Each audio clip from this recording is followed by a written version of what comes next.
The United States has not identified any new threats from Iran as the country launches rockets toward American military bases in the Middle East. Homeland Security Secretary Noem, speaking at an event in West Virginia, said that there were no new threats currently observed, according to CNN. When asked about the potential presence of sleeper cells in the U.S., Noem stated that such concerns have been consistent since she assumed her role, but nothing concrete had been identified. She explained that the United States faced significant threats from several countries considered enemies, including Iran, North Korea, Russia, and China. Noem emphasized that her responsibility was to protect the country proactively and added that constant vigilance across all possible fronts was necessary. Meanwhile, the New York Times, citing 3 Iranian officials, reported that Iran had coordinated its missile strikes on U.S. bases in Qatar with Qatari officials in advance, in an effort to minimize casualties. Iran's Islamic Revolutionary Guard Corps confirmed that it launched a retaliatory missile attack targeting the U.S. Udeid air base in Qatar,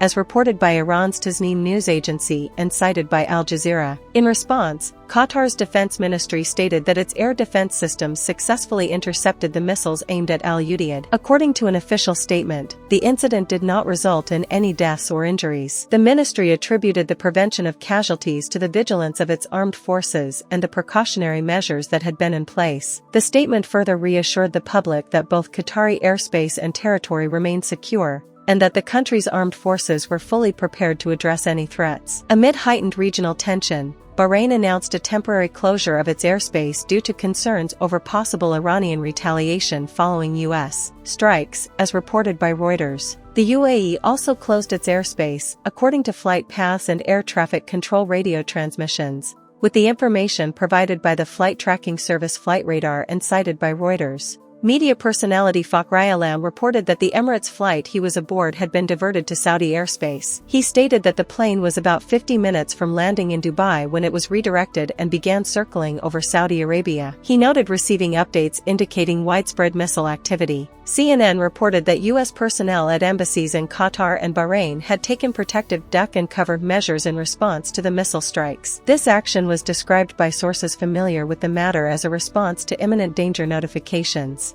At the White House, President Donald Trump was confirmed to be present in the West Wing, according to BBC reporter Baron de Busman Jr., who noted that a Marine stationed outside the door signaled the president's presence. De Busman added that a National Security Council meeting was scheduled to take place at that time.